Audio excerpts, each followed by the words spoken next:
தமிழக வெற்றி கழக தலைவர்கள் செல்போன்ல பேசுனதா சொல்றாங்க. உடனே சம்பவம் நடந்த உடனடியாக எங்களுக்கு தகவல் கிடைத்து நான் சென்னையில் இருந்தேன். 30 நிமிடம் தனிமையில சந்திச்சதாகவும் கூட்டணி பேச்சுவார்த்தை அது எல்லாம் சொல்ல முடியுமா? இல்ல அப்படின்னு எந்த கேள்வி அந்த கேள்வி கேளு. தமிழக வெற்றி கழக தலைவர்கள் செல்போன்ல பேசுனதா சொல்றாங்க. இல்ல அதெல்லாம் நாங்க ஏற்கனவே மக்களை பார்த்து பாதிக்கப்பட்டவங்களுக்கு ஆலோசனை புரியுதா? அவங்களுக்கு எல்லாமே தெரியும். உடனே சம்பவம் நடந்த உடனடியாக எங்களுக்கு தகவல் கிடைத்து நான் சென்னையில் இருந்தேன்.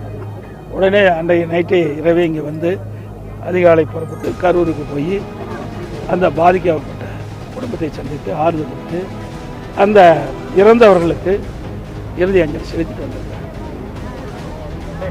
டாக்டர் ராமதாஸ் மருத்துவமனையில் இருக்கும்போது நிச்சயமாக ஏற்கனவே ஒரு தொடங்கியாச்சு. இப்போ இன்னைக்கு ஈவினிங் தொடங்குறாரு. எங்களுடைய கட்சியினுடைய மூத்த நிர்வாகிகள் கலந்துக்கிறாங்க.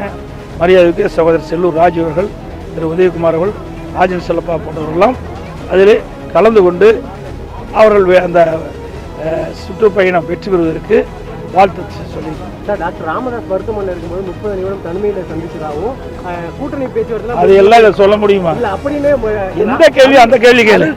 அவர் உடல்நல சரியில்லை, விசாரிக்க போனேன்.